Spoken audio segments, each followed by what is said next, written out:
ওকে আমরা তাহলে আমাদের ফটোশপ স্ক্রিনে আমরা তাহলে চলে যাই আমাদের ফটোশপ ওপেন করে। ওকে আমরা চলে আসছি আমাদের কম্পিউটার স্ক্রিনে। তো প্রথমে আমি আমার ফটোশপটা ওপেন করে নিচ্ছি। এখন আমরা যেই ইমেজ নিয়ে কাজ করব আমরা সেই ইমেজটি নিয়ে আসতেছি। তো আমি এই ইমেজটি আগে থেকেই ডাউনলোড করে রেখেছি। আপনারা চাইলে বিভিন্ন ওয়েবসাইট বা বিভিন্ন প্ল্যাটফর্ম থেকে এই ধরনের ইমেজ কালেক্ট করে নিতে পারেন।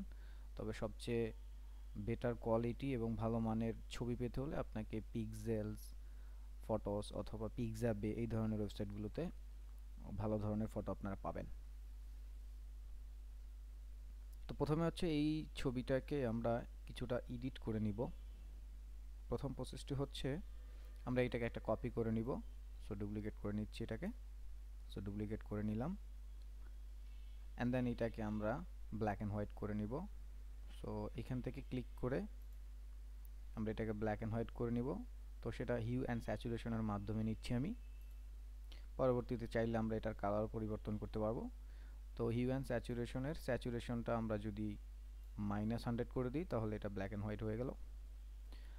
তারপরে আমাদের এই ছবিটার কন্ট্রাস্ট এবং ব্রাইটনেস অ্যাডজাস্ট করার জন্য আমরা এখান থেকে অ্যাডজাস্টমেন্ট প্যানেল থেকে আমরা কার্ভের হেল্প নেব। সো কার্ভস অপশনটি ওপেন করে আমরা এখান থেকে আমাদের মতো যতটুকু লাগে, আপনার ছবির এই কাজটা অ্যাকচুয়ালি ছবির উপরে ডিপেন্ড করবে। এখানে আপনি মন গড়া কারেকশন করতে পারবেন না, কারণ সব ছবি একভাবে থাকবে না। সো ছবিগুলোকে আপনি আপনার মতো করে কারেকশন করে নেবেন। সো এগুলো পরেও করা যাবে, যেহেতু আমরা অ্যাডজাস্টমেন্ট প্যানেল থেকেই সরাসরি হচ্ছে অ্যাড লেয়ার করে কাজ করতেছি। সো যে কোনো সময় আমরা এইটার কাজ করতে পারবো। ওকে হয়ে গেল। তো এখন আমরা যেটা করব, ব্যাকগ্রাউন্ড কপি যেটা আছে এটাকে আমরা just convert to smart object করে নিব। So convert to smart object করার পরে আমরা চলে যাব ফিল্টার ইফেক্ট। ফিল্টার থেকে চলে আসবো ব্লার, এখান থেকে চলে আসবো Gaussian blur. So Gaussian blur থেকে আপনাদের ছবি অনুযায়ী যতটুকু দরকার ততটুকু আমরা নিয়ে কাজ করব। সো আমরা এখান থেকে 10 করে নিলাম, 10 করে ওকে করে দিচ্ছি।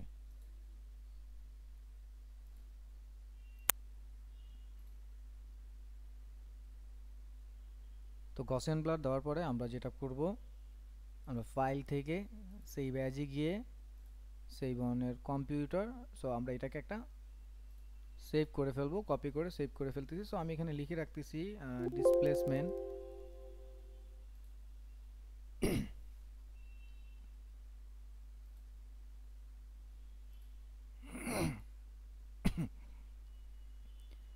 সো আমরা এখানে লিখে রাখতেছি ডিসপ্লেসমেন্ট।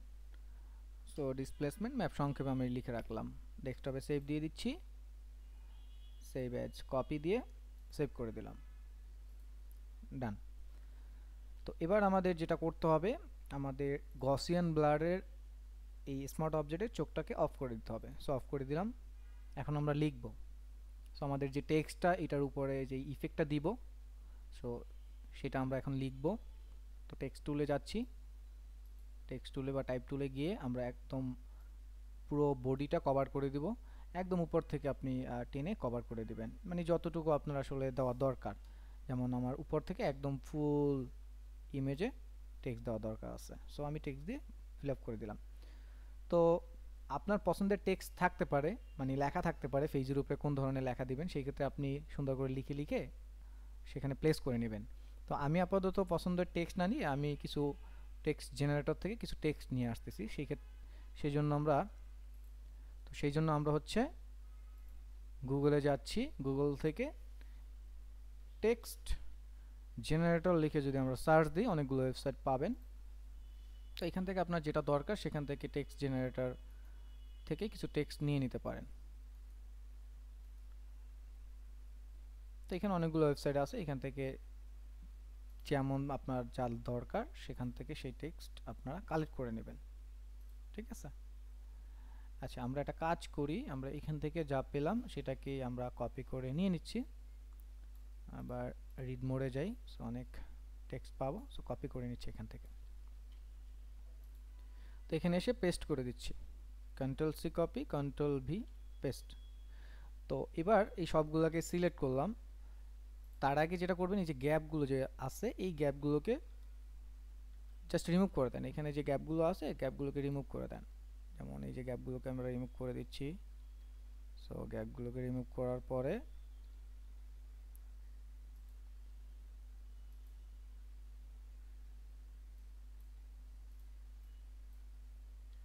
গ্যাপগুলোকে রিমুভ করে দিলাম।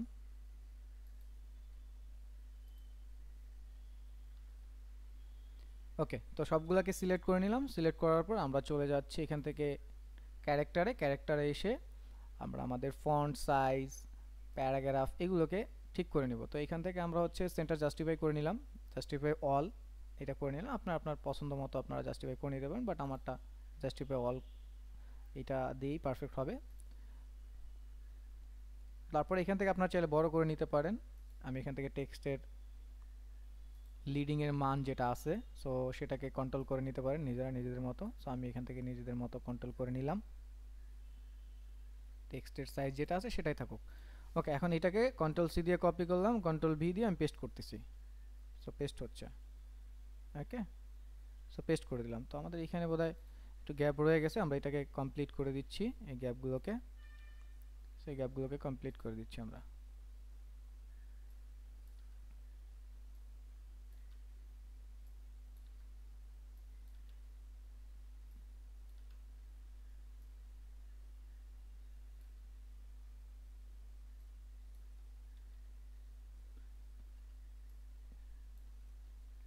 সো গ্যাপগুলোকে কমপ্লিট করে গ্যাপগুলোকে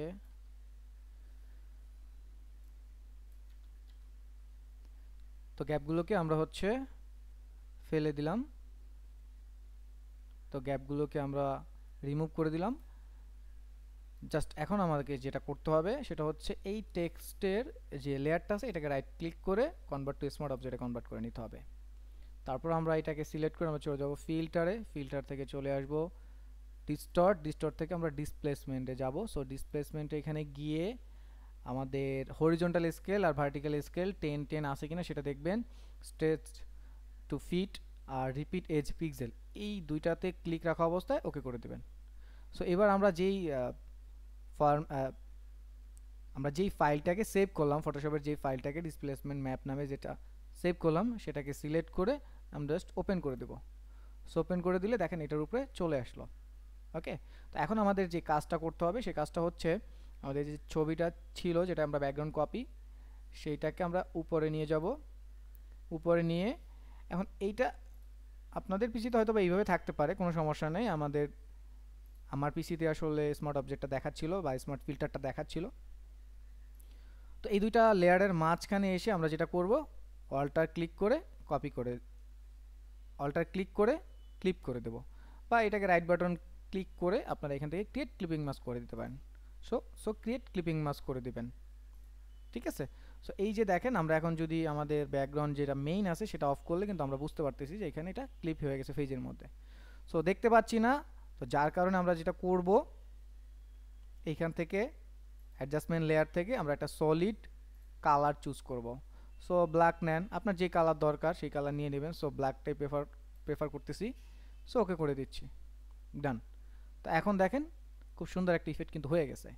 এরপর আপনি যেটা করবেন এটাকে অ্যাডজাস্ট করার জন্য আমাদের যে কার্ভটা ছিল সেই কার্ভটায় আমরা যাই। সো এটাকে নিজেদের মতোই অ্যাডজাস্ট করে নিচ্ছি। ঠিক আছে, যেরকম দরকার যতটুকু যেভাবে দরকার আপনি অ্যাডজাস্ট করে নেন। তারপর হচ্ছে হিউ অ্যান্ড স্যাচুরেশনে যাই। এখান থেকে কিন্তু এখন আমরা কালারও করতে পারবো, যেমন আমি স্যাচুরেশনটাকে বাড়াই দিচ্ছি, দেন আমি হচ্ছে হিউ থেকে কালারটা চেঞ্জ করতেছি। সো এটা কিন্তু এখন আমাদের নিজেদের মতো কালার আমরা চেঞ্জ করার একটা অপশন পাচ্ছি। ঠিক আছে, যেমন এই যে এটা একটা ভিন্ন রূপ কিন্তু চলে আসতেছে, একটা ভিন্ন ফ্লেভার চলে আসতেছে। তো আপনি চাইলে এটাকে ব্ল্যাক অ্যান্ড হোয়াইটও করে নিতে পারেন, চাইলে কিন্তু কালারও করে নিতে পারেন। এই জন্য আমরা হিউ স্যাচুরেশনটা ইউজ করলাম, যাতে করে এটা পরবর্তীতে কালার চেঞ্জে হেল্প করে। ওকে, সো ডান। তো এরপরে সেভ করে দেবেন। তো ফাইল থেকে সেভ অন ইউর কম্পিউটার। তারপর আমরা জেপিজি সেভ করতেছি ডেস্কটপ। দেন আমরা সেভ দিয়ে দিচ্ছি। জাস্ট আমরা লিখলাম text typography portrait, face portrait, done, save করে দিচ্ছি। সো বেজলাইন স্ট্যান্ডার্ড রেখে ম্যাক্সিমাম ওকে, অ্যান্ড দেন আমরা যে দেখি যে আমাদের কিভাবে এটা সেভ হলো। সো এইটা থেকে এইটা। সো আপনারা চাইলে এরকম অসংখ্য সুন্দর সুন্দর টেক্সট দিয়ে পেজের উপরে পোর্ট্রেট তৈরি করতে পারেন। সো আশা করি আপনাদের টিউটোরিয়ালটি ভালো লেগেছে। সো যদি ভালো লেগে থাকে তাহলে আমাদের সাথেই থাকুন এবং আমাদের তো আশা করি এই টিউটোরিয়ালটি আপনাদের ভালো লেগেছে, বাসায় প্র্যাকটিস করবেন। আর টিউটোরিয়ালটি ভালো, তো আশা করি আপনাদের টিউটোরিয়ালটি ভালো লেগেছে। সো যারা টিউটোরিয়াল পুরোটুকু তো আশা করি টিউটোরিয়ালটি আপনাদের ভালো লেগেছে। যারা না টেনে পুরো টিউটোরিয়ালটি দেখেছেন তারা বাসায় বেশি বেশি প্র্যাকটিস করবেন এবং প্র্যাকটিস করে আমাদের গ্রুপে আপলোড করে দেবেন। তো বিদায় নিচ্ছি, বাই বাই, ভালো থাকেন, আল্লাহ হাফেজ, আসসালামু আলাইকুম।